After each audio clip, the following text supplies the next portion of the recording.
right. Welcome back, everybody. If this is your first time joining us on a Wednesday evening, welcome.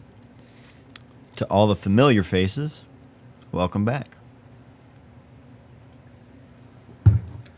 We have got something exciting tonight. We're going to be taking a look at a book together for the very first time. My boy Tyler Rossum, he dropped this book off today, and we're going to be taking a look at this together. I have not opened this thing up at all, and I wanted to save every single bit of this for the live stream. So we're going to be digging into that here in just a little bit, but I want to give everybody a chance to filter in here and join the stream. So Matt Perez, can't stay long, just stopping in to say hey. What's up, dude? Hope you're staying warm, man. Greetings from Amsterdam. Amazing. How are you and the fam feeling? What's up, Matt? Fam and I are good. Bradley Nisley, Trent and I say hi. My boys down in Texas. I bet you boys are a lot warmer than I am. It is cold tonight in the barn. I am bundled up. I keep looking at the 10-day forecast, thinking like, all right, maybe this will be the last week where it's really cold during the live stream. But maybe this will be the last week. We'll see. But it's pretty cold this evening. Made it to a live stream. Greetings, Matt. What's up, Eric? Good night from Buenos Aires. Thursday lunch from Melbourne, Australia. Rob from the Napa Valley. This is amazing. People from all over. Jeremy, Pete, Raphael, everybody. Good to see you all. To answer your question, how me and the fam are feeling, we're hanging in there, man. Forrest finally today is full on like himself, running around, jabbering, playing, doing all of the normal things. The last couple of days were rough. He did not eat anything for like 2 entire days, like from sunup to sundown. Would not eat anything, and we could barely get him to drink water, and he was just sleeping around the clock, and barely had like a low-grade fever. I'm not sure if it was the flu or what, but he managed to kick it, because today he's been eating everything in sight and playing, and so we're all feeling much better now, because that was starting to scare us.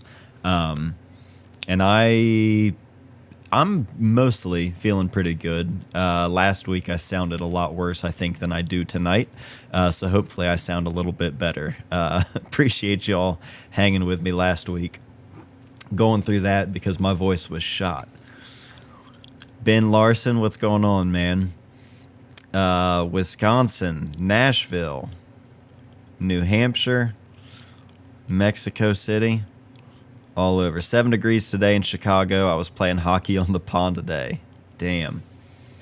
Yeah, I'm bring on the snow. Still 2 months of ski season. Nope. Austin, Texas, Iowa, WNC. The dry air is killing my throat. Cold and snowy out in Virginia. Dang. We had a little bit of snow earlier this week and some ice, but nothing like we did have at the start of the year. That was rough. Oh, New Hampshire. Got it. Dang. All right, well, what do you guys say we take a look at Roger Deakins' Byways?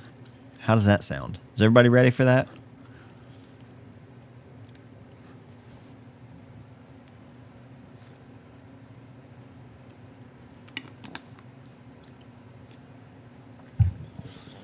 So,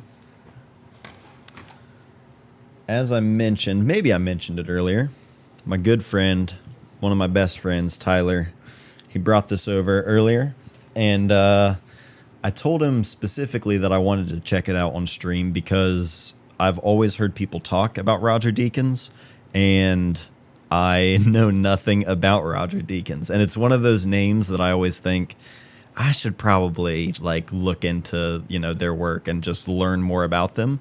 But it's just one I never have. I've never gotten around to it. So tonight we're going to do that together. Need hype music before I open it. Yeah, for real. Someone cue up the final countdown. Are these all shots he took on set or from his life outside film? Michael, we're going to find out together. I have genuinely no idea. This is Byways, photographs by Roger A. Deakins. Do you all want me to read this? Oh, nope.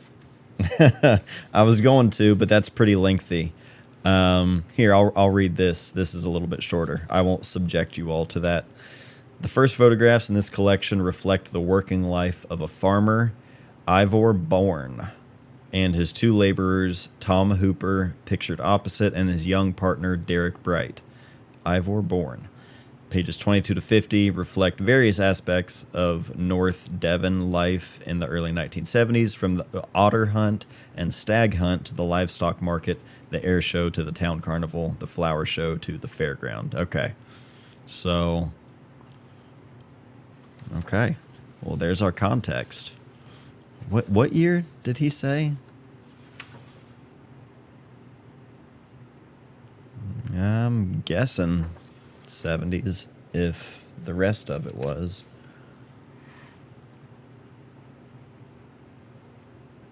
Right off the bat, very cinematic, as they would say. Oh, what's up, Vincent?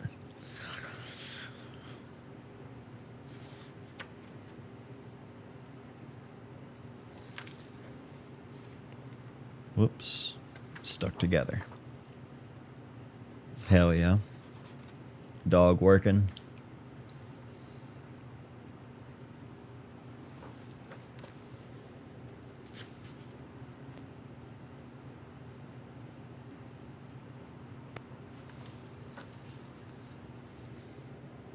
Yeah, this is rad.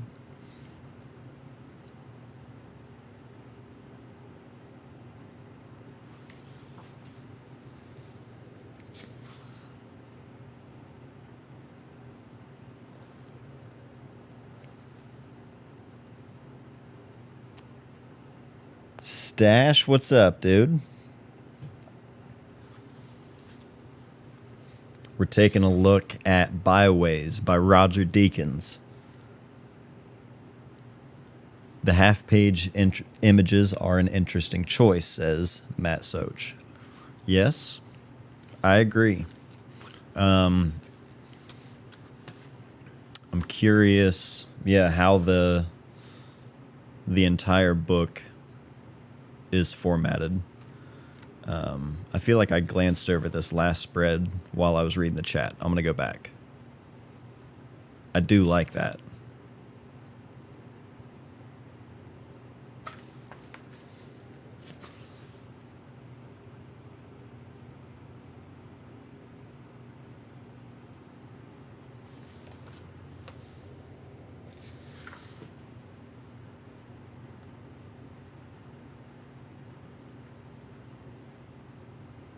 Yeah, I like this. It's making me want to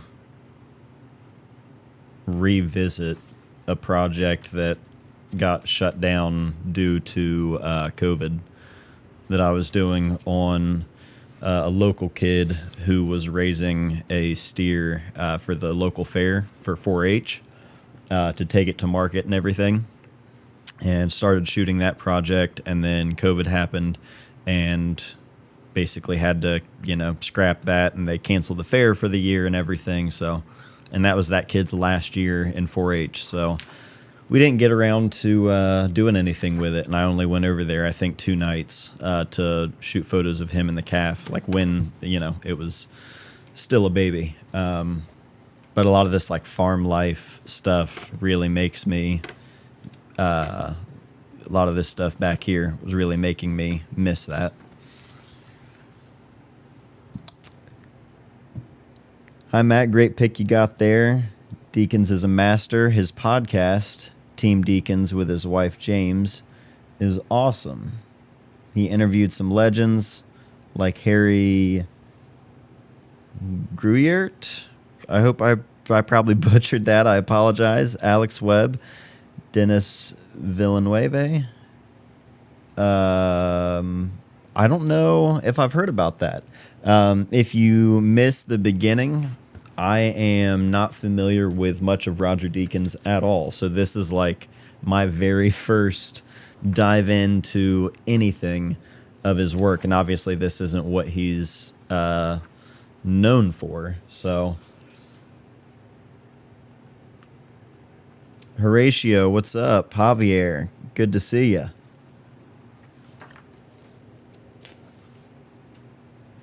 I like this one. That's interesting.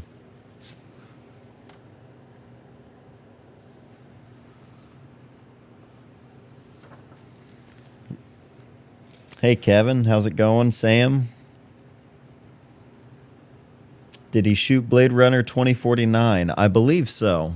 I'm not the person to ask, so don't take my word on that, but I believe that's one that, yeah, people would talk about when he would be brought up. Again, it was one that every time I would hear Roger Deakins' name, I would think, you know, I need to actually pay more attention to his work and study it more, but just never have.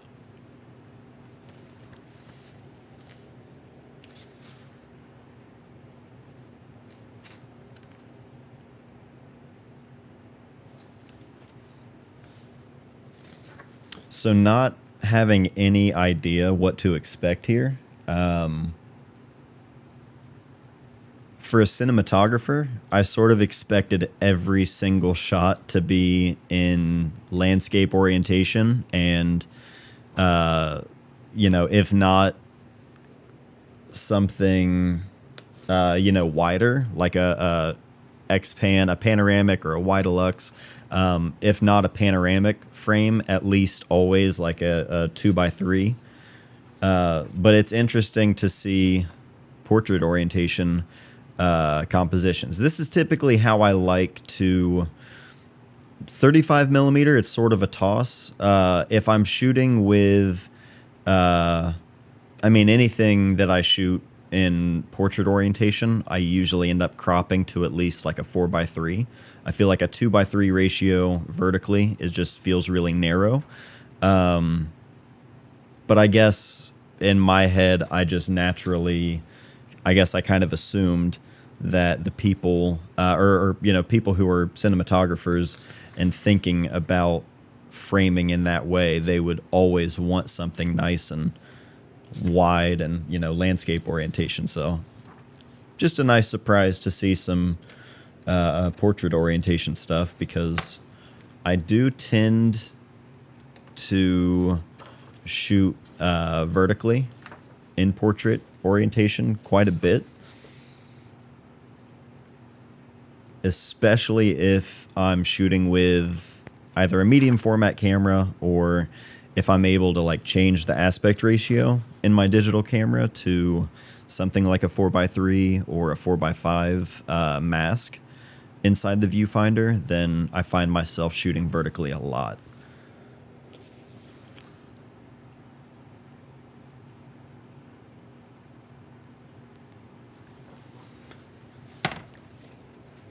Pete's asking if it mentions what he shot on, and it might mention in the beginning. I glanced over it and didn't read all of it.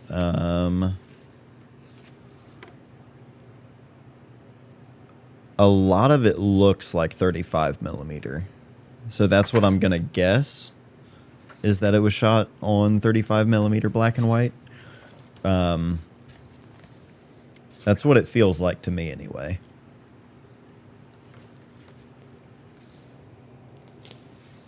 These are great. I think this is a little bit more of what I was expecting. Like very, the contrast, the light, everything, the way it's framed, it all feels very, very specific. Where I think some of the other stuff which there's nothing wrong with it. Like, this obviously feels a little bit more sporadic. It's walking around. The light isn't necessarily, you know, the subject of the photo, or it's not what draws you in. The actual landscape. I mean, the environment itself is interesting, but there's no distinct landmarks, I would say, in these. These are more just about the people and the overall environment. But then to see something like this, imagine viewing these at, you know, imagine just taking your fingers and pinching to zoom out a little bit. That versus something, I mean, even this one with this pose right here, that might be kind of hard to see. Let me help you out there.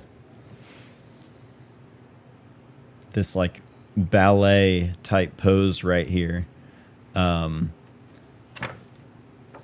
It's a very different sort of thing that catches your eye, you know? This versus something like this that's much more graphic. And I think graphic in, maybe that's not the right word I'm looking for. There's a lot more of these like visual elements that are just really striking, that kind of grab your attention. And I think that was maybe, yeah, these lines and a little bit more of the harder light, a little bit more of an interesting, although it's like a very plain, all white buildings, all white underneath this, you know, overpass maybe. But to me, it's a more visually interesting environment than something like this, just because it doesn't look all that ordinary because it's so plain. I don't know. Javier says, I think cinematographers are jealous of the more narrow frame and they end up creating smaller frames by shooting through doors or around a corner. Yeah, I could see that for sure. A lot of stuff, a lot of subframing going on, which you can see like right in here. Tyler says, all is Leica, I think. Okay, good looking out. Everybody, show some love to Tyler in the chat. As I mentioned, this is his book, so shout out to him for letting us enjoy it together. That's a very phallic image right there. Oh, what? The pup hitting the oververt? Look at that. That's amazing. That's so good. Wow. Yeah, I would for sure. That's a print. That's a wall hanger right there. That's so good. He shot that like it was a surf photo or a skate photo. Like right up here in the corner, getting all of this over. That's perfect. Style points for the dog. But see, I like stuff like this. It's not the like super exciting, but just simple moments. The lady to the donkey, to the guy, to the kid.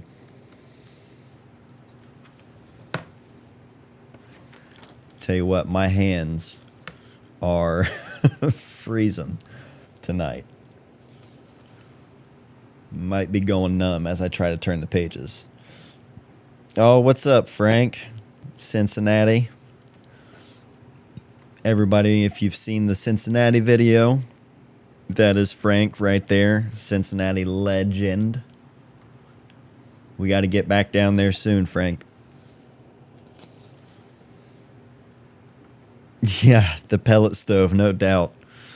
Like I said, man, this is my first winter in the barn, and I mean, unless something extremely unforeseen happens, we are not leaving this place. So this is the first of many, many winters out here in this barn. So, yeah, I'm trying to ride this one out as long as I can. I'm almost through the worst of the winter, I think, and it'll be much better set by next winter. What's up, Edward? Good to see you in here, man. Frank, anytime you want to come to Chillicothe, man, the invitation is always on the table. You've always got a spot. This one reminds me of, there's an Elliot Erwitt photo I'm thinking of. I think it might be the one where, maybe it's the one where there are people laying in these in one of the photos. It might be in sequentially yours. There's people laying in these in all of these chairs like this, and then the next frame they're all empty. I think that's the one I'm thinking of. I hope you have many good winters out there. I believe I will be. I appreciate that. I am super grateful for this space out here, man. It's like I said, it's been a cold one, and it's been a work in progress this winter, and the fall leading into it, but I love it out here. And yeah, it's just one of those spots that over time it will just continue to get better and better. And yeah, I'm stoked to share it here with all of you. My hands are always cold, and it's super cold here in Nashville. I think it's supposed to get down to like 8 degrees tonight. Thankfully, it'll be back in the 60s next week. That's what I'm hoping for. I'm banking on next week is going to be a warmer week, and we're all going to be here on the live stream talking about how it's much more comfortable and how it feels good. And hopefully by then, me and the kids will be out in the driveway and skating and not being stuck inside. Headed to Ohio to the Rock and Roll Hall of Fame this summer. I might have the wife in the hotel and sneak away to Chillicothe. Hey, Pete, if you're ever in the area, man, give me a shout. I taught my son how to develop film when he was 9. He's 11 now and recently asked me for a camera. It's cool because I learned how to develop film from one of your videos. Shout out to you, Matt. Oh, that's amazing. That's so cool. Man, I love to hear that. Matt, wow. That's awesome. Hell yeah.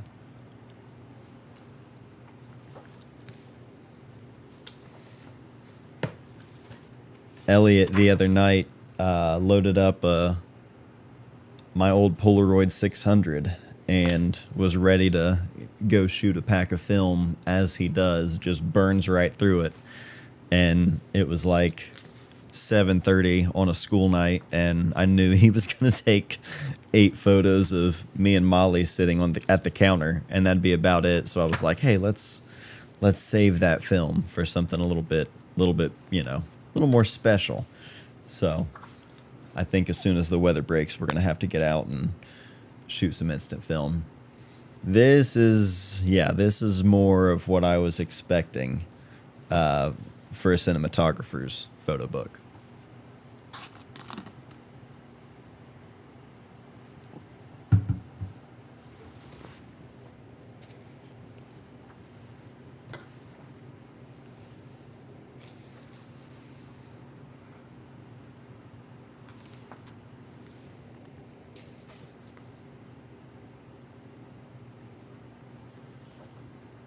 $9.16, what's up? We're all taking a look at Byways by Roger Deakins right now. What's your go-to instant rig right now? That would be the Polaroid i2 still. I will always love the SX70, but for a daily driver instant camera, that was like my go-to for years. And since the i2 came out, I want to say like a year and a half ago-ish, that's been my instant camera. It is just incredible. Here's the cover image. This photo also looks familiar. I feel like maybe I've seen this one. Maybe I've seen someone share this one before. But yeah, the cover image right here.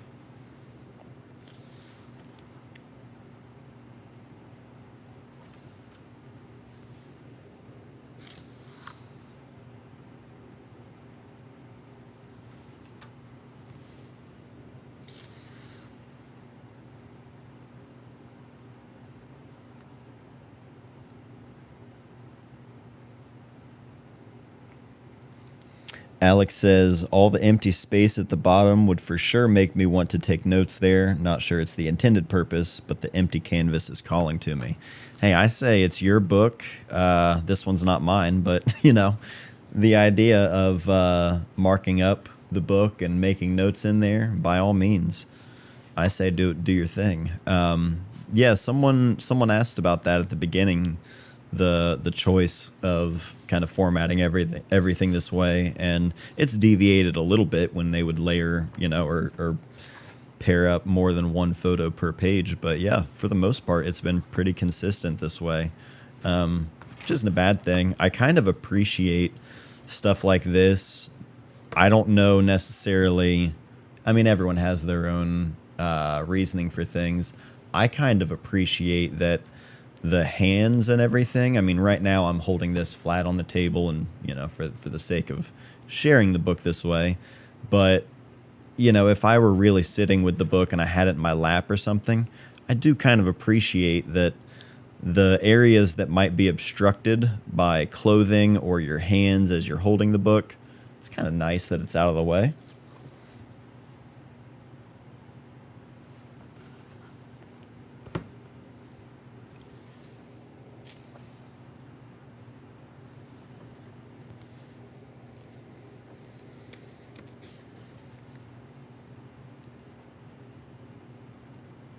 Homesick ghosts keep you awake. That's what this sign says.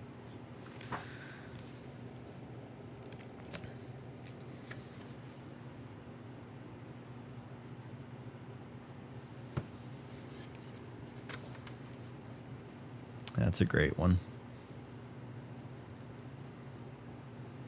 Do you think he's trying to emulate the feeling of being in the theater, empty seats and the screen far away? Oh, that's interesting. That's a really interesting thought, sort of like the further back perspective, sort of looking down over, That's an interesting thought. I would have never thought that.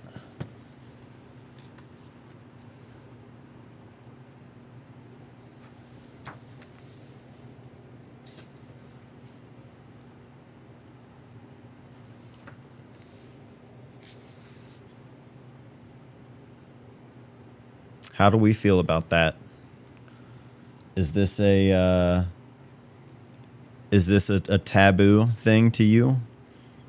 Using you can tell time has passed. We've got the double rainbow. Maybe it hadn't perfectly formed. Do you milk it that much? Do you do back to back? I could see someone being like, no,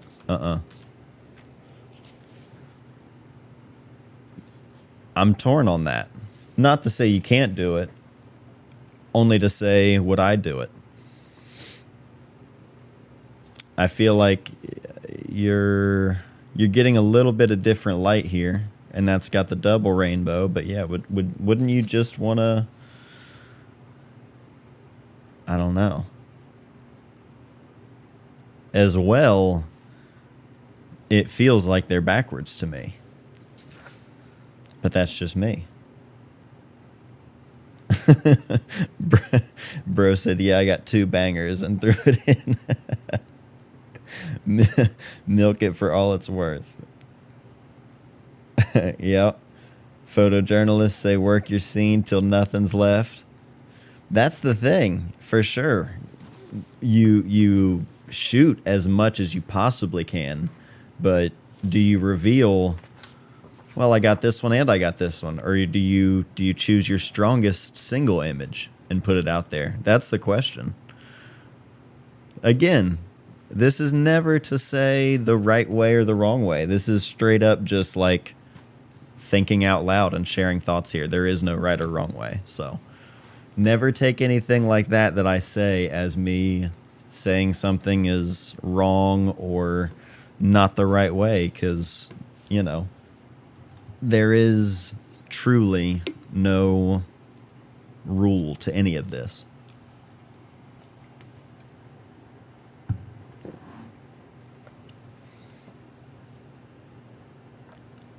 I just think cemeteries are overly photographed. It was one of the subjects my photo professors outlawed in college.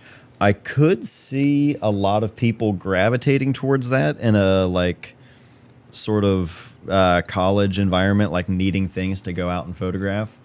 So I do get that, but I think depending on your angle or perspective, I think that's what it comes down to for me. Yeah, the train track shot. Yeah, this one here. Super, super good. That light hitting the tracks. Oh, wow. That's... that is... we'll get a proper zoom on this one. That's 1 in a million. Maybe not 1 in a million, but I'd say close to it. Just that specific frame directly in the center of the building. It's pretty wild. I mean, you can catch lightning in a photo. That to me, I mean, when it works, I should say when you're shooting it on film, as he was, maybe not that easy. However, to me, getting it perfectly centered directly over the building, like right above the door frame, that is like you couldn't get better than that. That's wild. That's great. Great stuff. That's crazy. You imagine waiting to get the film developed, you know, like shooting that and the moment happening and being like, I think that was it. You wonder how many, you know, see the contact sheet on that one. See how many photos he shot where there wasn't a single bit of lightning. And then this one. Wild. Oh, Vincent, new channel member. What is up, dude? Thank you so much, man. Means the world. Glad to have you here, man.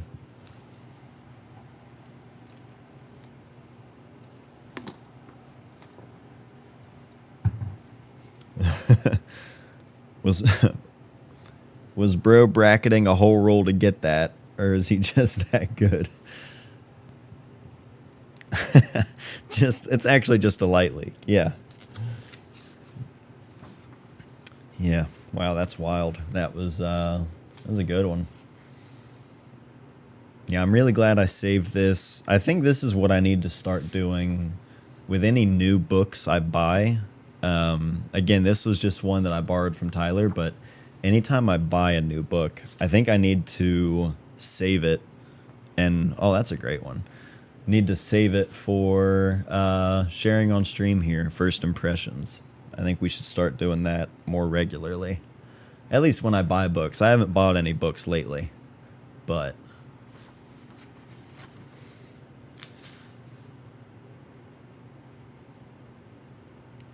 love both of these.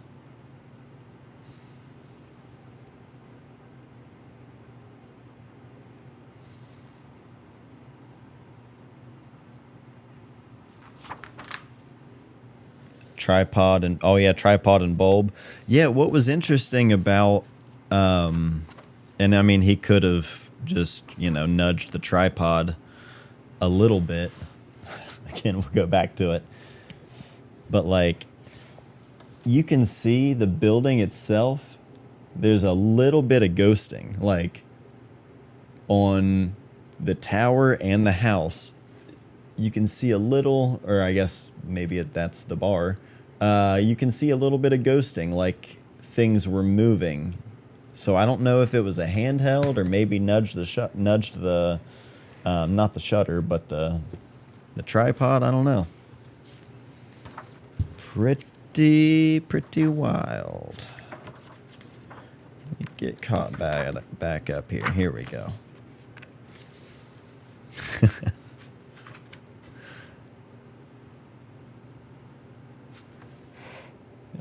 Here we go.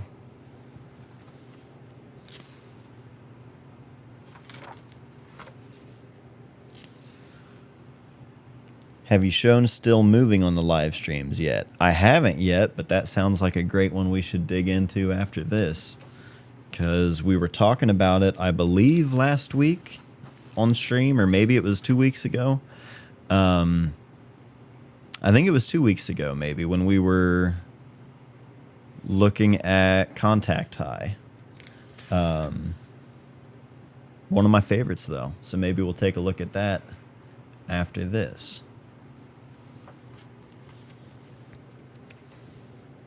Zoom back out here.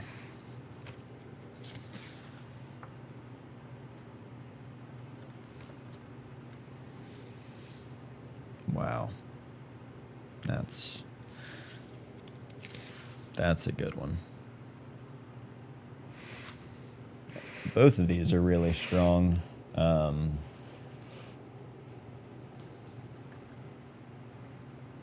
That one, obviously, with the World Trade Center.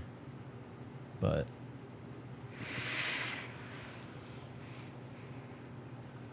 that one right there is great.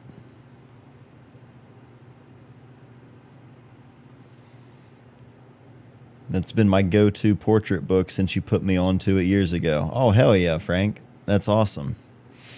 I'm glad to hear that, man. It is one that, honestly, that's still, I think, one of my go-to, like, when people ask for portrait books, that might have been how it came up a couple of weeks ago. But yeah.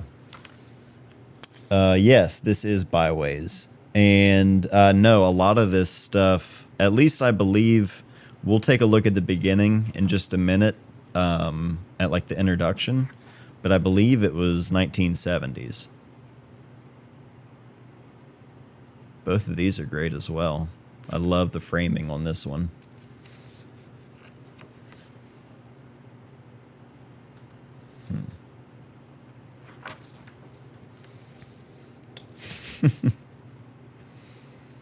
You got the artist chair.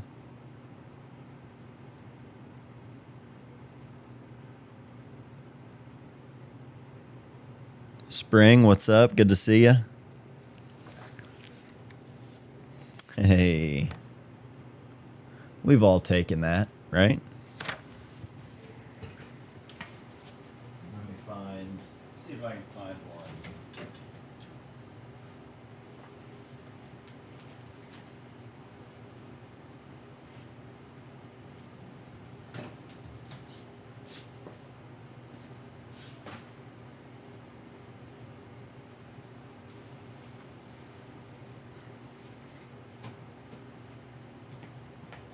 Here we go. Does anybody have a copy? Does anyone have a copy of this?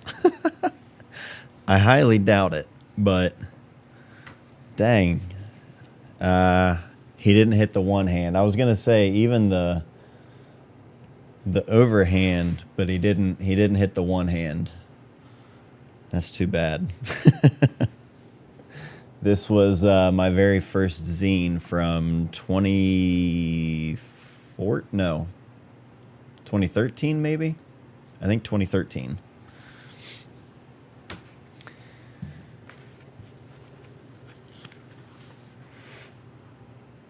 Sleep Country USA. Stoked I made it. What's up?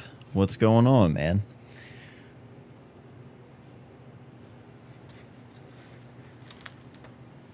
All right, so now we've got context. Okay, so some of this stuff is new, or at least 2000s.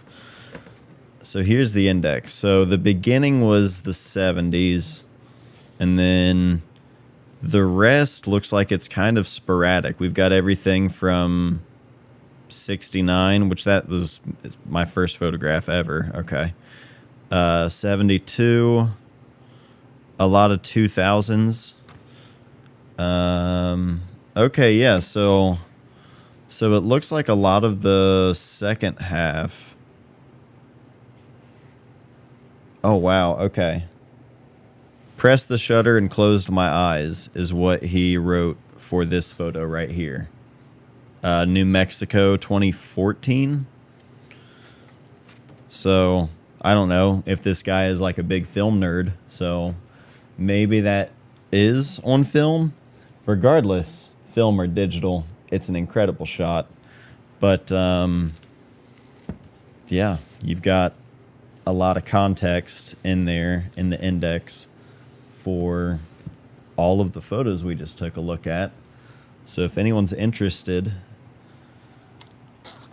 in Byways, Roger Deakins, it's a solid book. Oh, hold on. In the chat, Ben finally admitted he doesn't like Bert Kreischer. Just thought you'd like to hear that. Finally. Good. Good. He came to his senses. Okay. Damn, so basically prepare to spend a kidney if I ever find a copy. You know, I don't necessarily know. Let me see here. Roger Deakins, Byways. Let's find out. Amazon? No, you can find it. You're good. Thriftbooks.com, $37.35. Amazon has it for $27.50. The ASC store sells it for $49.99 if you want to buy it directly from ASC. So, yeah, it's still around. You can still find it. Does it make sense to make a book as an unknown? Yeah, absolutely. Make a book no matter who is going to see it or be interested in it. I mean, if you're trying to make a book with the goal of like at least making your money back, then I wouldn't say, yeah, go for it, because it depends on what you're trying to do. Do you want to make a book to make something, or do you want to make a book to sell something? Because those are two very different, I think, paths and also just mindsets to kind of be aware of. So, book came out in 2021, so I'm sure there are affordable copies floating around. Yeah. I would check out Abe Books as well. That's always a good place to look for used books. So there's hope. So you're telling me there's a chance. I made 20 books, cost like $180, and I think I managed to make my money back despite giving several copies away. And if you can make your money back, then like that is already uphill of most self-publishing endeavors. You know what I mean? Like most of the time you're not making money, and it is what it is. You can absolutely make money with self-publishing, but I'm not going to say it's like easy to do that, or that it's the way that it goes for everyone, you know? It's not easy for sure. Charles, what's up, man? Good to see you. I hope you and the family are well as well. Selling and making are not the same. I need to remember that. Yeah, absolutely. I have a hard time, not like when I think about it consciously, that's one thing, but subconsciously, I have to remind myself all of the time about just, I think, distinguishing the difference between doing something you love and then doing that thing you love for a living, or making money while doing it. Like, I've traded off the idea of like never tainting my passion with treating it like work or making it feel like it's an obligation or anything. Like, I've traded off the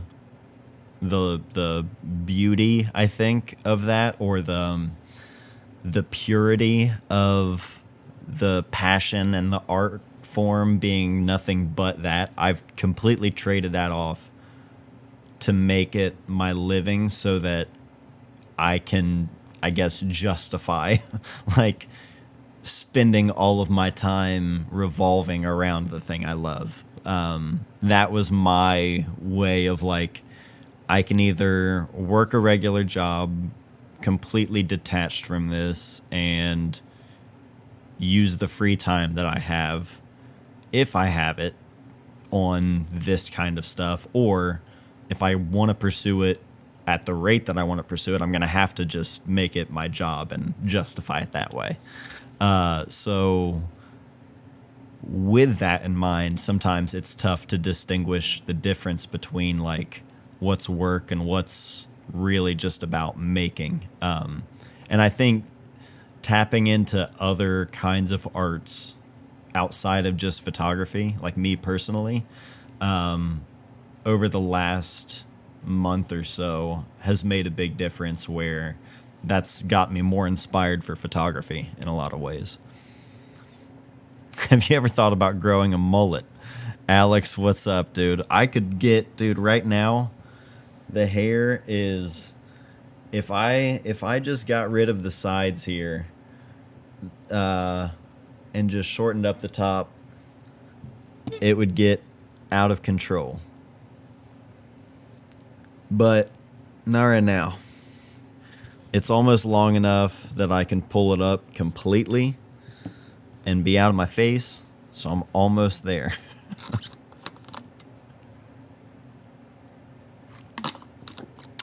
Let me see here.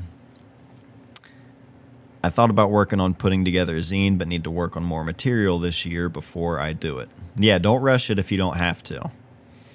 More so to get your name out, more of a general question as opposed to me specifically. Making a book would be cool, though, on all aspects of the process. Yeah, I totally get that. Check out something like Blurb or MagCloud or Mixum, any of the like print on demand services, or honestly, if you really want to get like budget with it and just get that hands-on practice, print at home with like an inkjet home printer, or go to your local, office copy shop and, have them print off some photos on some cheap paper, nothing fancy, and just cut everything out and start gluing it down or taping it down into a book and start working with the different kind of like sequencing exercises and like laying everything out and figuring out, okay, this is how everything feels in this particular order. This is what feels right now. Take a picture of it or record yourself doing the whole thing. Make sure you have, documentation of it, and then shuffle it up completely. And see what it feels like tomorrow, and try not to remember what you did. Just try to go with what feels right, and just get your hands moving with the pictures, and getting like the physical sensation of like flipping a page and like turning on to the next image, going through all of those kind of things physically in front of you. It doesn't have to be printed fancy or high end, and it doesn't have to be anything that anyone else sees. It can just be something you do for the exercise of it. So try to keep that in mind. The idea of like making a book is really exciting. I imagine it would be like if I learned how to play an instrument, the first thing I would want to do is like, well, now I want to like start a band or start writing my own music so that I can record something and put something together and make something. So it's an exciting thing for sure, but don't feel like you have to reach a certain point in order to do so.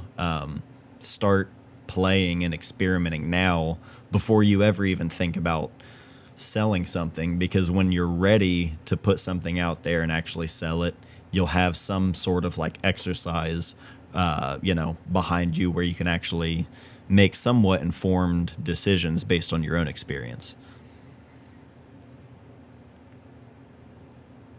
Which route is better, self-publishing or going through a publishing company? Best way to go about self-publishing a book, where to get printed. Yeah, all of these things are good questions. You can do it a number of different ways in order to make self-publishing accessible, something like a print on demand or print to order type thing, essentially where every time someone places an order, that company that prints the book or the zine, they're going to print it right away, or, they're going to print that specific order and then ship it out to that person.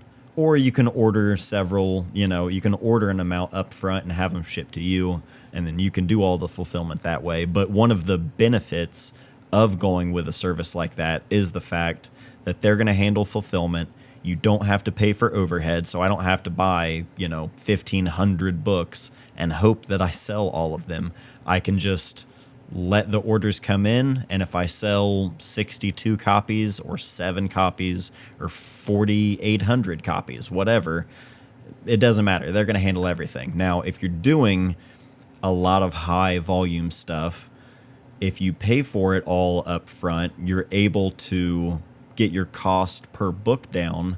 However, if you're going that route, you're also, me personally, I would say if you're going to be going through the trouble of like paying for a lot of books to be, stocked, it's worth going the extra mile and working with a printer that you can get the quality that you want. But that comes with a whole other set of cost, time, a steep learning curve, and learning about things that you had no idea even existed. But that's a fun part of the process.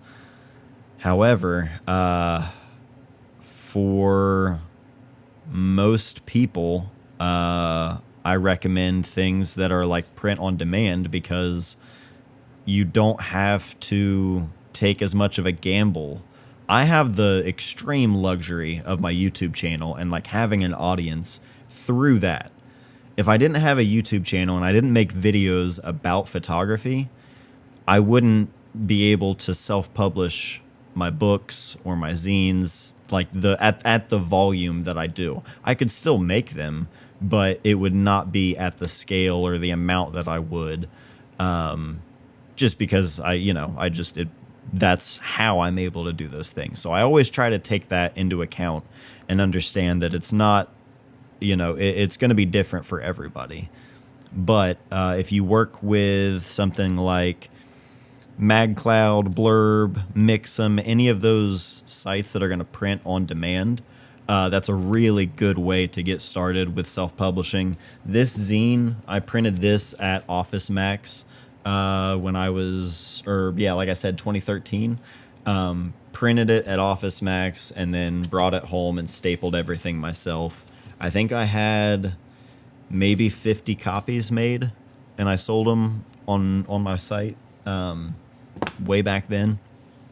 I've had other books printed through Blurb. My social distancing zine that I made during the pandemic for the fundraiser, that was entirely through MagCloud or Blurb, same thing, same company overall.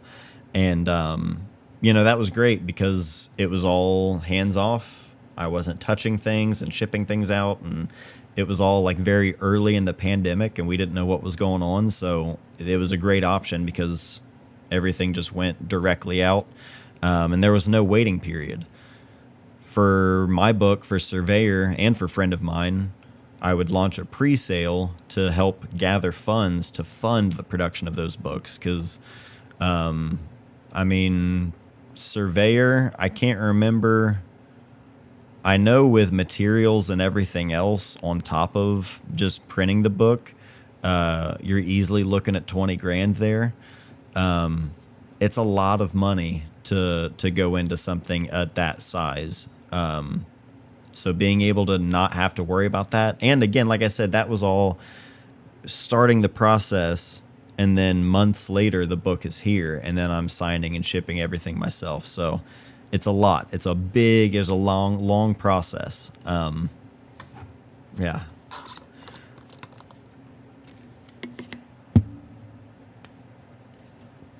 Let's see. Try to catch up here. I hope any of that was helpful for you. I tried to go in depth on the self-publishing stuff because it's a lot. It's tough. Have you had a chance to go through Moral Minority? I have not. How many subs or followers would you estimate to sell 100 books? Oh man, I genuinely have no idea. I used Mixam. I've had friends use Mixam, and I've bought zines that came from Mixam, and I was really happy with how the zines turned out. Oh, Social Distancing was the first work of yours I bought. Thank you. I appreciate that. That's cool to hear. Have you had luck selling individual prints? Somewhat. I don't push print selling a ton. And when I do sell prints, I definitely don't make a lot.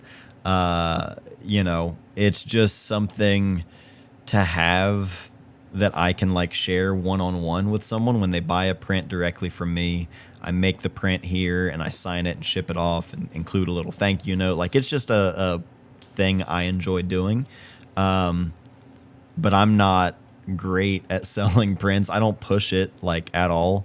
I think my only advertisement really for my online store that I usually get is in my Squarespace ad reads that I do in my videos. That's really the only time I plug my online store. So,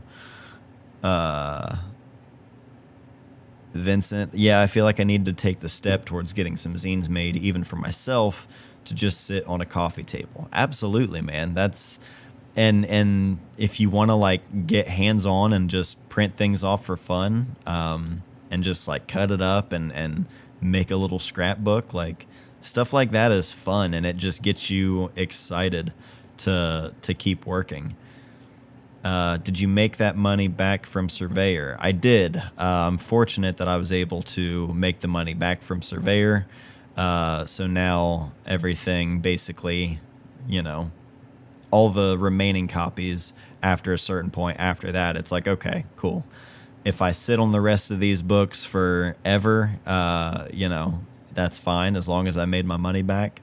But even if I didn't, it's like you go into it knowing that it's a gamble, and it's something like I'm insanely lucky that this many people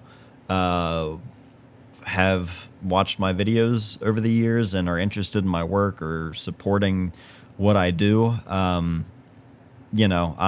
fortunate that I get to do that, and I could focus on other things, but if I have the opportunity to make stuff like this is the only chance I get to make the kind of stuff I would want to make. I don't know. It's just it's what I would want to do with my time and like the opportunity, I guess, that I have. And so the fact that anyone's ever into it, it's just like, it's amazing, dude. Like, what else could you ask for? I like the DIY approach. Overall practice of printing, I think, is great. Part we should all try to experience as image makers. Absolutely. Michael, thanks for hanging, man. How do you know when to stop color correcting a film scan when you're a perfectionist? Give yourself breaks. Walk away. Step away from the computer and sleep on it. Genuinely, that's something that I've learned that I have to do with any editing, is like sleep on it before you export anything. Sleep on it and then come back to it, because you'd be surprised at how maybe your late night eyes can deceive you. I've got a Matt Day print hanging in the dining room right now. Hell yeah, that's amazing. Thank you so much. Richard, what's up, man? Good to see you. Javier, thank you. How do you feel about mixing different formats and aspect ratios in a project or book, like 35 millimeter, 6x6, 6.7, 4.5, etc.? That's a great question. That's something that I think years ago I would have had a hard time with. Nowadays, I feel like I'm much more like loose and just I'm cool with whatever when it comes to the format of a book and like consistency, keeping things all the same. I feel like I used to be much more of a stickler about stuff like that, and now I appreciate it when things are like give me variety. You know, I appreciate that kind of thing a little bit more now. And I try, or at least I am trying to be more bold in that myself. I'm trying to not just appreciate it when other people like give variety and mix it up. I'm trying to not just like be an observer of that and be like, oh wow, that's cool that they can do that. Like I'm trying to actually do that myself. So yeah.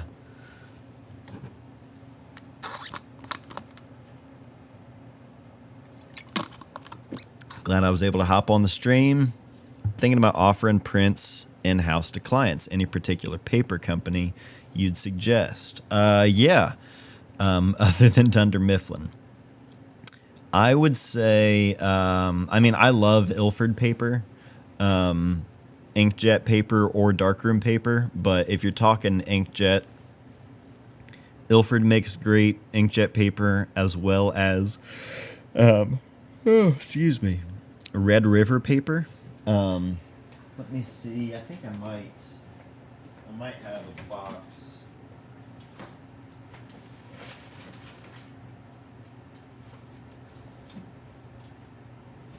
I've got a lot. It's not what I had in mind, but while I have it, this is a 16 by 20 that I printed of Molly in the darkroom many years ago. Probably 10 years ago. 11 years ago now, maybe. But yeah, found that the other day when we were going through prints, Tyler and I think we're going to do a video soon going through all the prints. It's somewhere in there. I have some Red River paper boxes. That's what I was going to show you.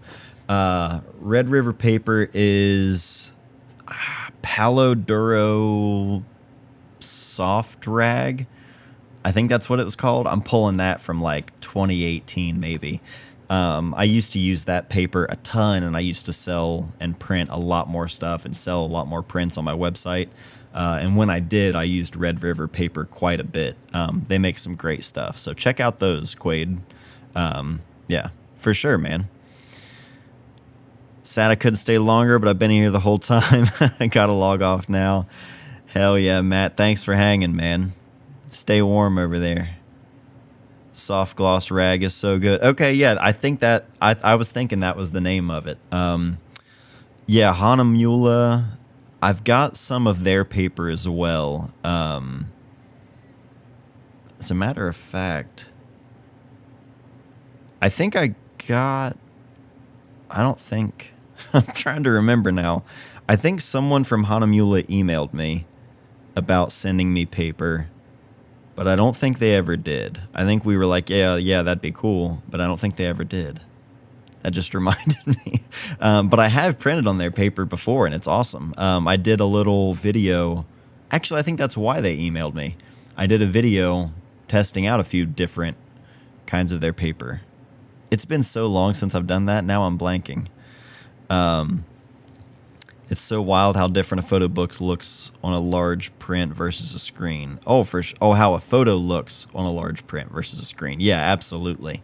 I rarely get a chance to go to like galleries. When I go out of town, if I ever have like a travel day where there's a gallery around, I got lucky that Sally Mann's show was in DC the weekend that Molly and I were there many years ago, and it was so good. Yeah, I wish I could get to more shows like that in person.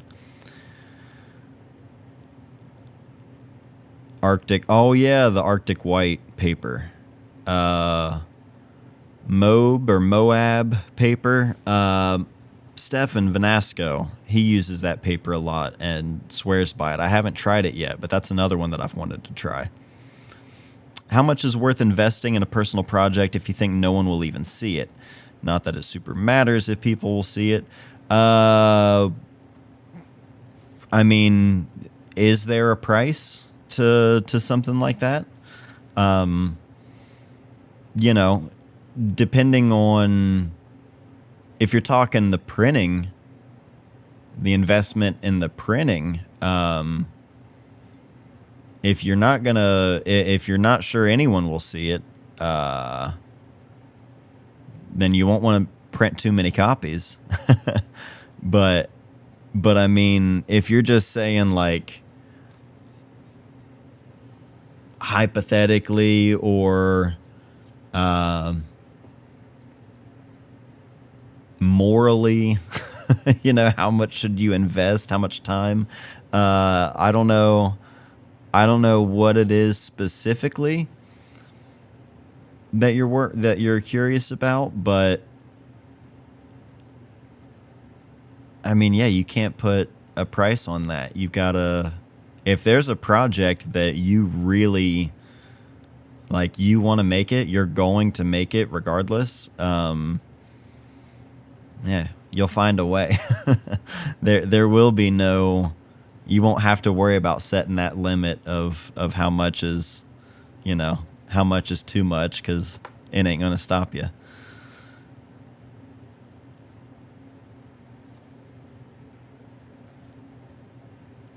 Like, I have this idea that is itching at me. Yeah, exactly. That's a beautiful way of putting it. Javier says, I'd say as long as it's giving you more than it's taking from you.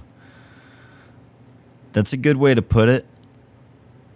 But I will say, you're always going to have to suffer in some ways. There's always going to be some suffering. And most things that are worthwhile take some suffering for what it's worth. But I like where your head's at, Javier. I like that. Do large prints and put on a show local to you at a coffee shop or something. Don't remortgage your house, though. Hell yeah. Yeah, don't do anything financially irresponsible for the sake of, this kind of thing. I have boxes on boxes of prints that no one sees, but it's so fulfilling to have your work on paper and not just a screen. Yeah, exactly. That's the thing.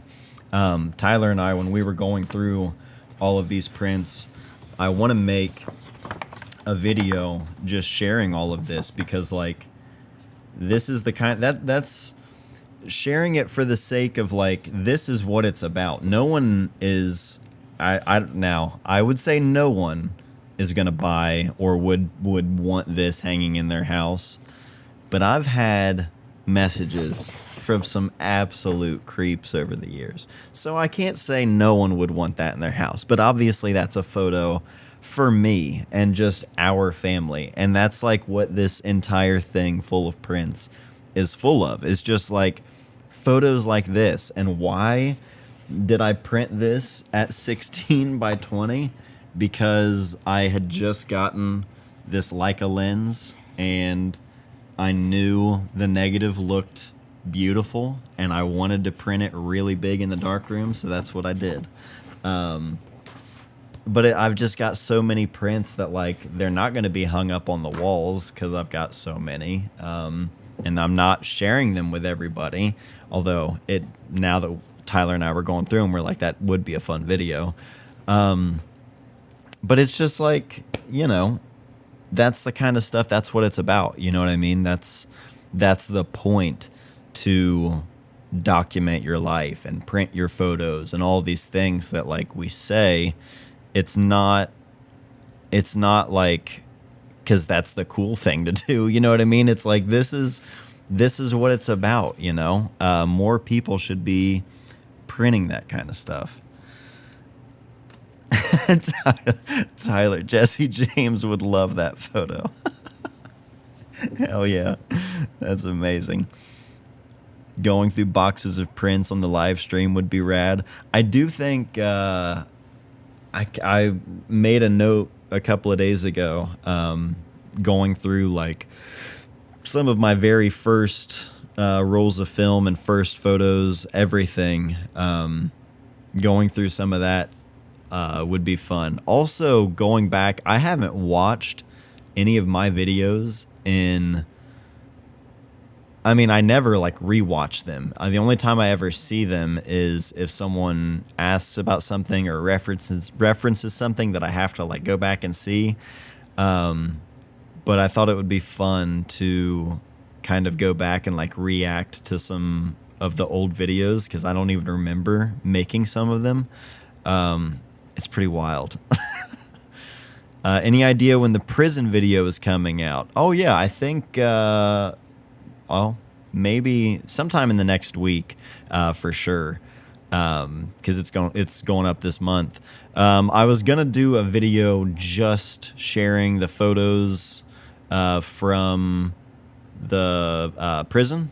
However, I think now that's gonna become sort of like photos from the prison, but also just like overall through February and just sort of like a month of photos. I think I'm going to share everything in one video instead because I was starting to work on the prison video, but then I knew I was going to be including other stuff, and it all sort of ties into an overarching conversation. So I think we're just going to combine it all. But that'll be up sometime in the next week for sure. Let's see. Come to Houston. Oh, Texas is Tyler's territory. Tyler, what do you say? What's the word on Houston? Tyler's a former Dallas boy. So, Texas is, I've learned, people from Texas have their views on other areas of Texas.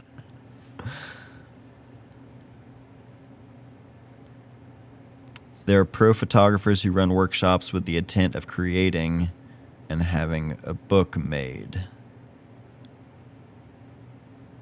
Oh, okay. Are you saying like making a book? I'm trying to think which, because I've seen photographers go to these like camps and like photo book sort of. I don't even know what you'd want to call it. A lot of like critique type stuff. But then I've also seen sort of things where it's like come out and I don't know, like a pay to play, pay to get published type thing. I don't know enough about those kind of things. We'll show you the hood and great coffee. Hell yeah. What do you like better, Tri-X or T-Max? Out of the two, I would say Tri-X, but yeah, as Richard said, I'd probably go with HP5. Going to Austin next month for the Darkroom event. Nice. When you're there, go up to Trev Lee and say, "What's up, Matt Day?" He'll love that. Texans and Californians love to say their city is the best. Ralph Gibson hosts bookmaking workshops all the time. Oh, I didn't know that. That's rad. Yeah, I've wanted to take workshops from other photographers that I admire that do sort of things about photo books and making projects, but it's wildly expensive most of the time, like thousands of dollars I'll see. And, you know, sometimes that includes like your stay and things. So I get that, but yeah. Not for me. I like T-Max for some reason. Nothing wrong with that. I've never been much of a T-Max person, other than in 3200. But since I switched to Ilford I switched from Tri-X to HP5 like 10 years ago or something, and since then, that's all I shoot with, really. Just got an order of 50 hardcover photo books from a printer, but they're all messed up from a printing malfunction. Hopefully they'll reprint an entire $600 order. Jack, I'm terribly sorry to hear that. Know that you're not alone. A good friend just had an issue with some books that he had printed, and he called me when he got the order in because he was like, he sent me photos of everything, and he was like, "This isn't good, right? Like, this is not right." I know the feeling. It's happened to me before, and I told him the same thing I told you. We've all been there, and hang in there. I'm sure you'll get it resolved. But yeah, I wish I could say, I had the answer, I had the fix for you, other than hang in there, man. Oh, never shot Tri-X until the other day. Oh yeah, Chad, Tri-X is I mean it's the classic for a reason, for sure. Kentmere is great, Tyler. Yeah, as Frank said, don't sleep on Kentmere. Surprisingly very good. Double X I shot in like 2013 or 2014, but it's been that was before it was a little more like readily available. I just knew someone who bought one of the big reels of the cinema film and was just re-rolling it himself. T-Max and 120 is gorgeous for portraits. Oh yeah, that's one thing that I never used it for, but I would see a lot of studio photography with T-Max film. A lot of like Hasselblad stuff in the studio. Always seemed like it was great for that kind of stuff. What's one book that changed or inspired the way you document life?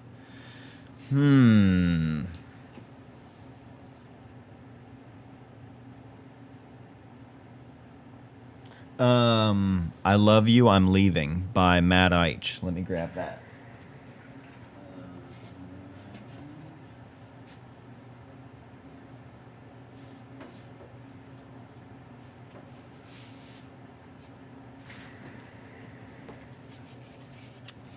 So, what am I doing?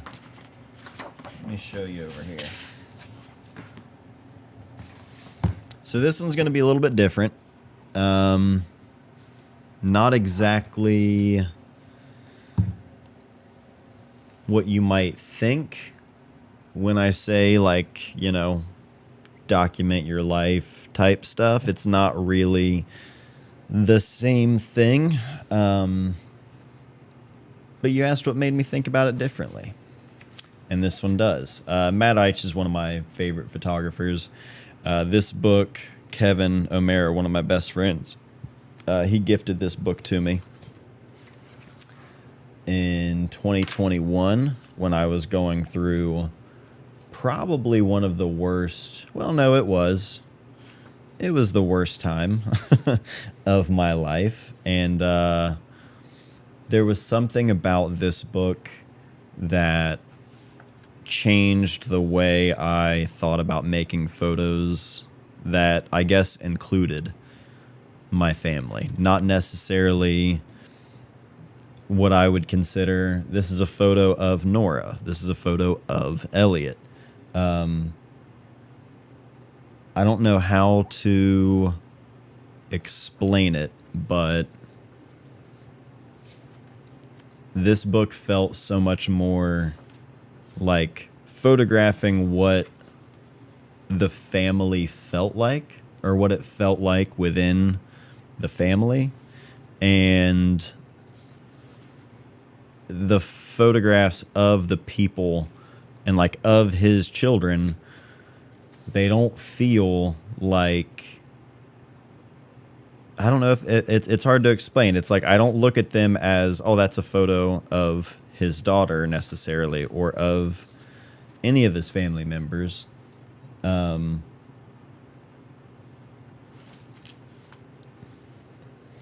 Even something like this, which is like this candid kind of family moment, the way it's shot and faces aren't always like clearly visible, and not the head isn't visible at all, but the faces aren't clearly visible in a lot of the photos, and it doesn't necessarily feel as much like a portrait. I say that, and then it's directly eye contact, but you get what I'm saying. When it is eye contact, it's a much heavier photo, and something like this almost like peeking through, the window above the kitchen sink, like looking into the backyard. This type of photo right here, where you're seeing all of these things in the foreground that are out of focus, and I don't know. There was just something about this book that made me think a little bit more about time, like over a period of time, less the specific moment. This right here, like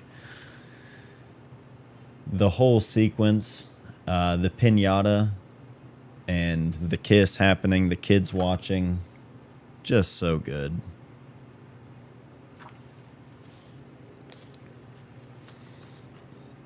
Like this kid laying up against the wall with the iPad, kids being kids, like this isn't the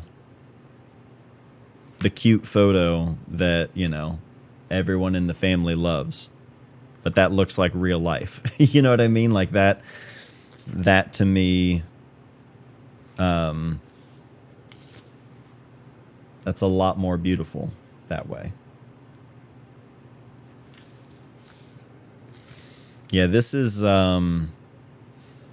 one that has been out of print for quite a while. I have no idea where you would even find a copy of this book now, or what it would go for. This is a lifetime book. If I ever sold the book, or I wouldn't sell it, I would just give it back to Kevin. But this is a lifer for me. This is one of my all-time favorites. Yeah. I love this. So one of my favorite things about it, the whole book starting right here with her eyes closed, and then going through all of that, and then it ends with her opening her eyes. The first time I went through all of this and like started there and got to that and her opening her eyes, like pretty sure I cried the moment I flipped through that. It was just this like, oh my God, like just such a well done, really, really well done collection of photos. Super, super good. Matt Eich, incredible photographer, an artist. Super, super good.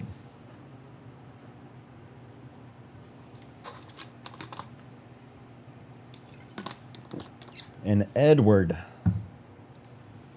new channel member, Edward, thank you so, so much, man. I appreciate you being here. Appreciate you joining. That's awesome. Stoked you're here, man. Yeah, I'm really glad you all enjoyed this one. It is, and shout out to old man Mikey for asking which book made me think or shoot differently, or think about shooting differently with family stuff. Great stuff. Update, I just ordered some samples from Red River. Hell yeah. Right on. Well, yeah, Quaid, let me know how it goes. Let me know what your favorite is if once you get some stuff printed off. The iPad threw me off. The book seemed hard to date until that frame. Awesome book and interesting choice. Yeah, that's a great point about it. Like stuff like that, dating certain photos. I often love when things can't be dated. And I think we all just we naturally look at stuff from a long time ago and like, man, it looked so much cooler back then. But I think especially now with like iPads and like kids things like that, I I feel like that's a quick thing that people would want to like turn away and like not include in a photo because it's like too new and like I don't know. There's something about it that like clashes with that style of like documentary life photography, but it works. I don't know. I love that about it.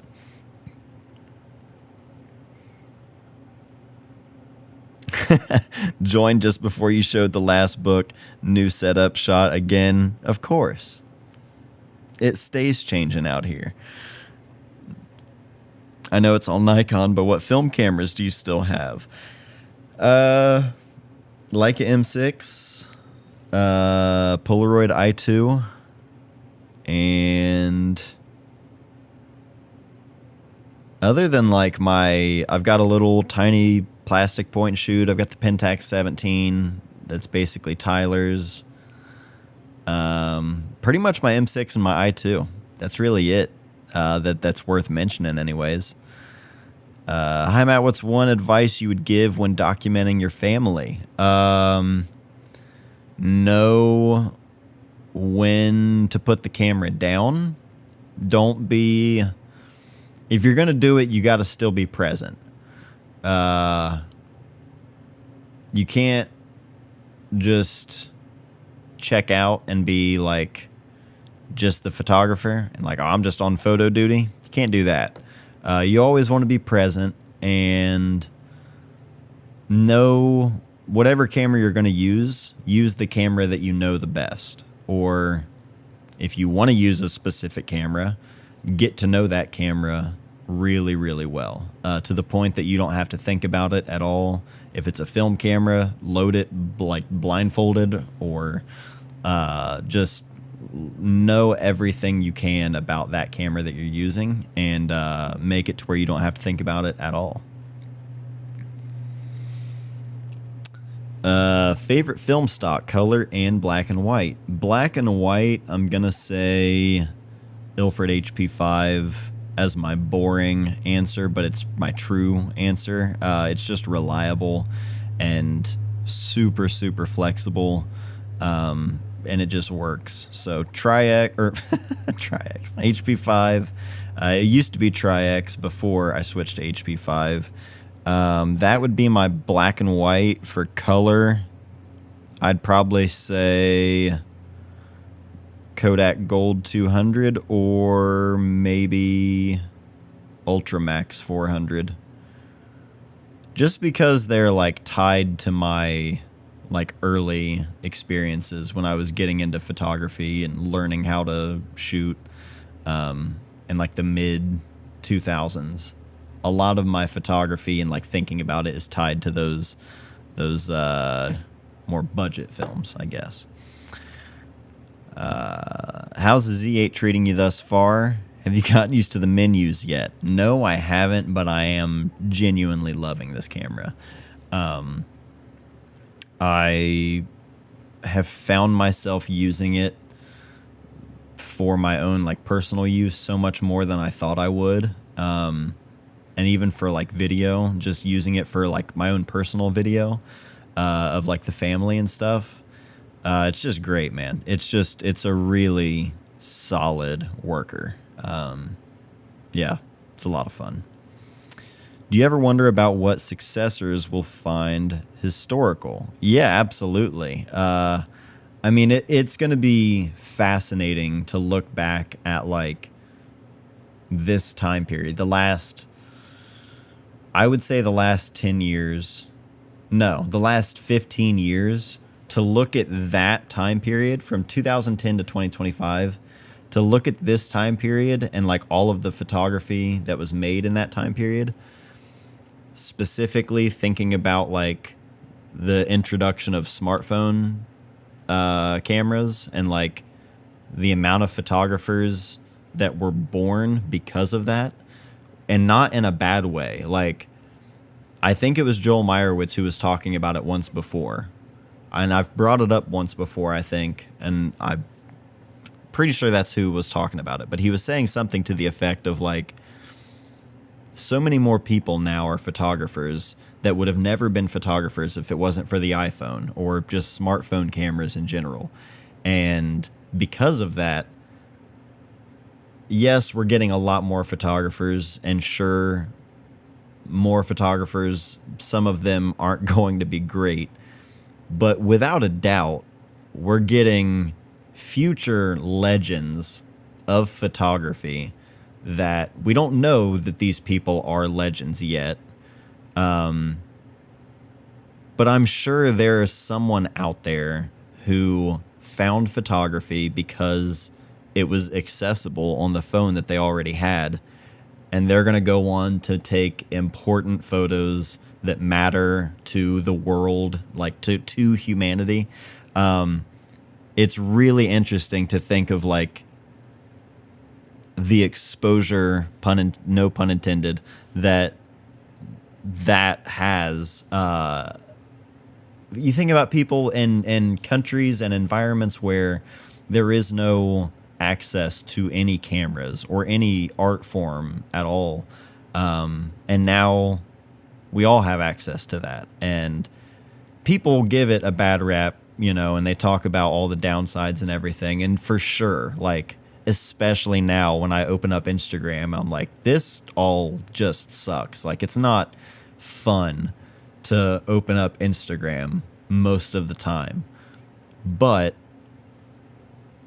there are so many people that would have otherwise been complete loners and outcasts. And like, I mean, I was lucky. I had friends that I skated with and that I like clicked with, but in a small town, I've always felt very much like I've got to find my kind of spot here. You know what I mean? It's the culture of the things that I resonated with weren't immediately around me that much. So like, you think about that with people being interested in photography, interested in anything, you can find your people so much easier now through social media. And again, people are finding their passion and they're finding photography. And so it's going to be really interesting in 20 to 30 years to look back at like right now when, the last 15 years, a lot has happened, but big picture, it's a very small blip. And like the skyrocket of the amount of photography that is happening on a daily basis when that happened, it's going to be really interesting how that photography ages over time. I don't know. It's really interesting how that's going to affect things. Because we have the luxury of like looking back at everything that the greats have done and learning from them. And I don't know. It's it's all changed so much over the last 15 years in comparison to other time periods of that same amount. At least I think.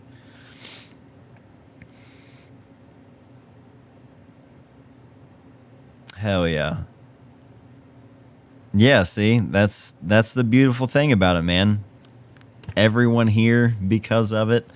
Most of us meeting each other beforehand. Joey Reddy's here. Yeah, it's great.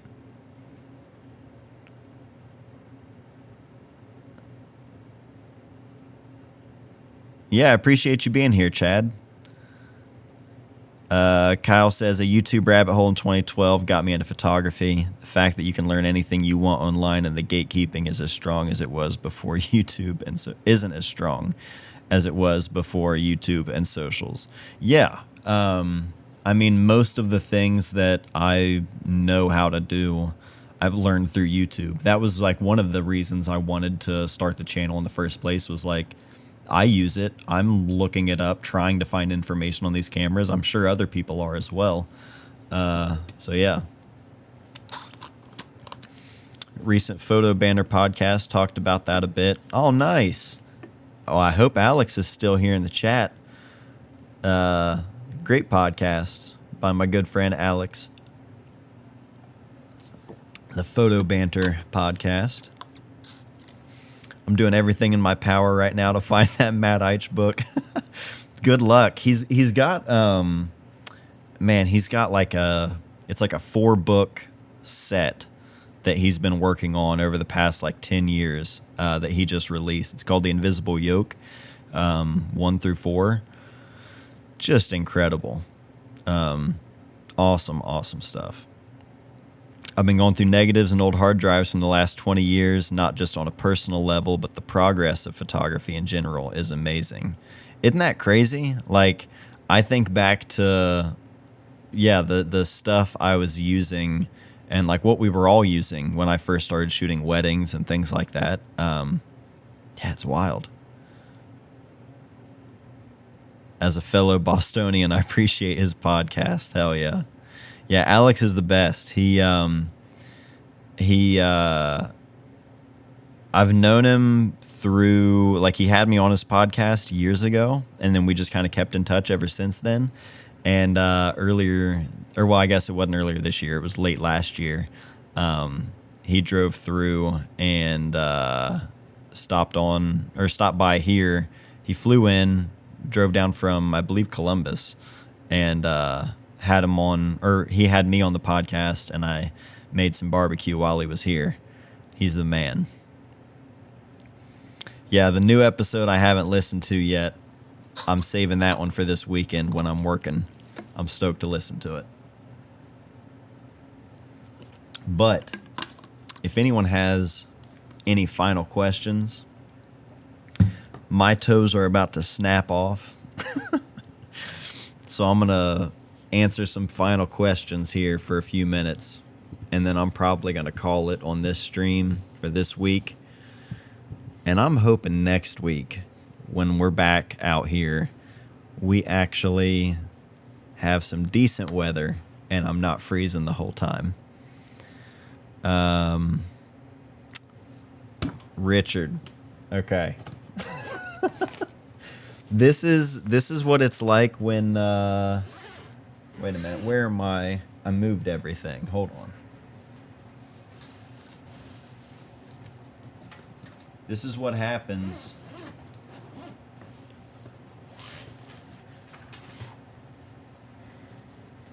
most of my day is like not 15 seconds go by without hearing, "Hey, Dad." And so my brain is not what it used to be. So I'm going to write it down. I'll put my CC in the chat right now. Extra. Yeah, Richard. All right, Richard. Shoot me. If you haven't already, shoot me an email with your address. And I'm going to make a note right now. This is how it has to happen. All right. That is going out. Okay, you've already got the email. Did you include your address? If your address is already in the email, then we're good. As long as I've got that, I've got you. That will go out this week for sure. The barn renovation is going, it's at a standstill right now. I haven't done a whole lot of renovation in the barn because of how cold it's been. I've come out and done like a little bit of prep work to get back to it on, taking everything apart. But I've got all these shelves back here I need to take apart in order to finish insulating that wall. And I've just been dreading it because I have to take everything out. But I can't take everything out when everything is like, below freezing outside. So it's been a little bit of a standstill, but I'm also trying to like be okay with that and not just beat myself up over it because I can't finish everything, in one day like I used to before I had 3 kids. So it's coming along though. We're going to do sort of a like, I'm going to do a state of the barn kind of video in the next couple of weeks, just giving a tour of like where things are at right now. Because I feel like it's been a minute since I've shared all of that. and I kind of have new ideas for things I want to like work on. So yeah, we'll do that. We'll do that one soon. Vincent. Oh, Javier, if you're still here, have a great night. Vincent, how do you navigate vulnerability when sharing to YouTube? This is something me and Edward have been discussing, trying to grow more in this way to reach people who feel deeply about art. Feel like you've done a great job over the years with bringing your community into your life. I appreciate that, man. Man, that's something that, like, I think early on, being okay with being naive or being okay with being vulnerable was from me being naive, and like I think not understanding how that can be perceived. And I think now I'm like trying to get better about that, or like back to how I used to be about that.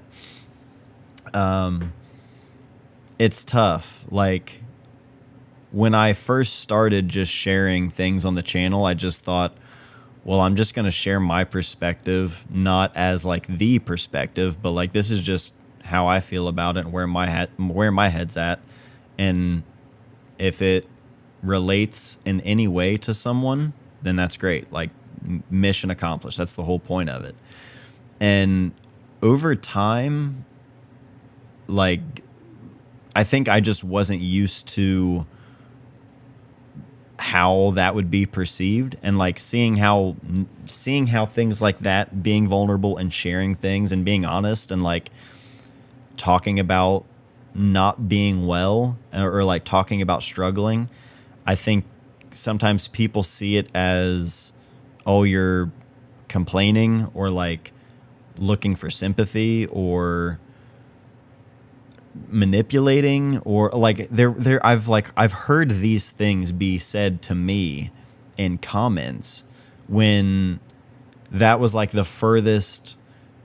When like you read something like that, at least for me, it was like, me? Like it was one of those, like they said that about me, but it genuinely felt that way when I would read those things, because I'm like, I'm talking about not doing, like I'm just sharing my own thing to like hopefully, you know, I don't know how to put it to words, but like the first time I read something like that, I was like, oh, is that how people, like, do people think that that's what I'm like doing, or like that's, I don't know. I got really self-conscious, and like I went through a really like weird period with YouTube where I was very self-conscious about like not being perceived the wrong way, or yeah, maybe that's like, just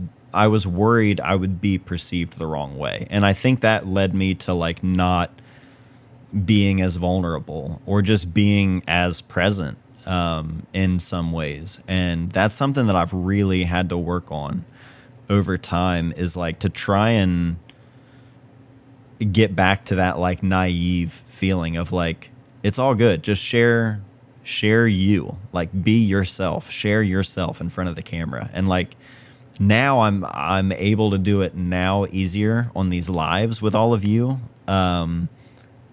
because we do this every week now. But it's like most of the time when I would sit down in front of the camera, that's all I would hear is like, how was what I just said 5 seconds ago, how was that being perceived? And really getting in my own way a lot. And I think because of that, I like being self-conscious and like worrying of how I was being perceived and just insecure. Like all of those kind of feelings, you're living through that lens. You're putting a thing, we'll talk photography sense. We'll put a filter on the lens, and that filter is all of the insecurity. Everything that you shoot through that lens is going to be tainted with insecurity because you're thinking about those things. And if you change that filter, don't assume and think everyone's going to think the worst or feel the worst or perceive things this way.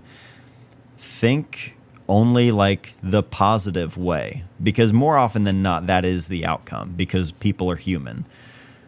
Think about viewing it through that lens. How would you perceive it? Not how other people would be, or how are you afraid other people would perceive it, but like, how would you perceive it? That's probably how it's actually going to be perceived if you're being yourself. So, man, I feel like I just rambled for so long, Vincent, but like, that's something that I think about a lot because it's important to me. And if I can't be myself on YouTube, or like, if I can't, I don't know, I would much rather do something else if I'm not able to like actually be myself on YouTube. And for a while, I like really thought I had like psyched myself out of it, or like I broke my brain to the point where it was like, I can't get past that. But I feel like I've been trying to do that more lately. And I genuinely think the lives help, because there is no edit and I don't have the option of like overanalyzing or overthinking things. So it's, yeah, really, really helpful. Yeah, I think that'll do it for this stream. Vincent, glad that was helpful. Hell yeah. You and Edward. Kyle, appreciate that, man. Hell yeah. Thank you. Daniel, sent you a DM on IG. Okay, I'll check that out, Daniel, for sure. And I'm glad you all appreciate the rambling as well. Richard. Oh, well, thank you, man. I appreciate that. Josh. Oh, I missed one more. Josh, what do you think is the biggest variable in lab? Film scans not looking much like YouTubers' images who claim very little editing.